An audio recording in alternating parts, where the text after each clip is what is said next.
Settima corsa e conclusiva, una prova per 5-6 anni, vincitori da 15 a 45.000 euro in carriera. Premio Belalcazar, sono in 10 al via, il favorito. Anche netto è il numero 4 di Bambin.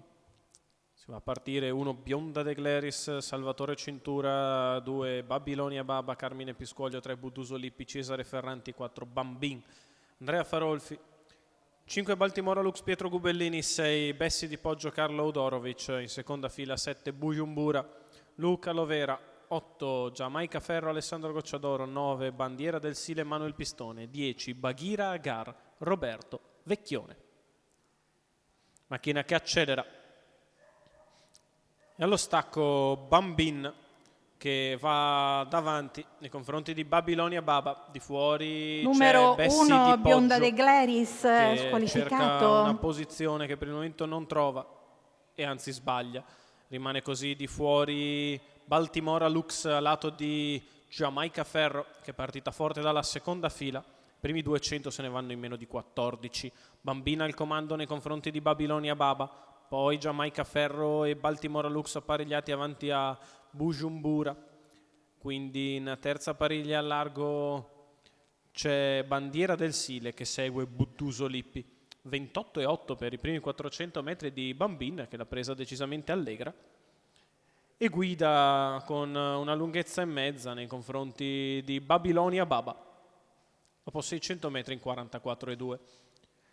Baltimora Lux nella scomoda posizione allo scoperto, precede sempre Buduso Lippi, intanto il battistrada gradua un po' davanti alle tribune, un secondo quarto tranquillo per la categoria in 29,9. Si viaggia comunque veloci perché c'è 58,7 per la metà gara.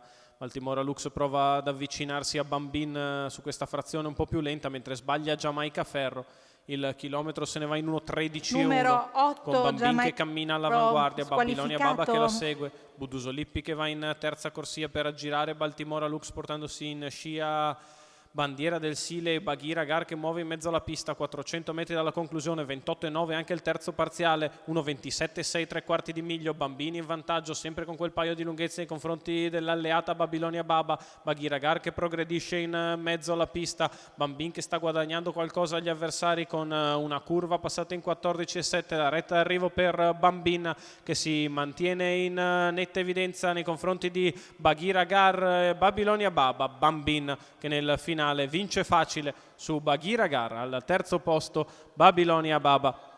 29,4 anche la chiusa, 1,57, 1,13 ragguaglio cronometrico per il percorso di testa di Bambin. Andrea Farolfi per il training di Andrea Sarzetto, la scuderia Elite Horse alla proprietà del figlio di Nesta F, che riapprezziamo nelle immagini vincere in comodo cost to cost. Al secondo posto è Baghira Agar, al terzo a chiudere il podio Babilonia Baba. Il successo è il numero 4 di Bambin, che porta a casa la settima e conclusiva dall'Arcoveggio.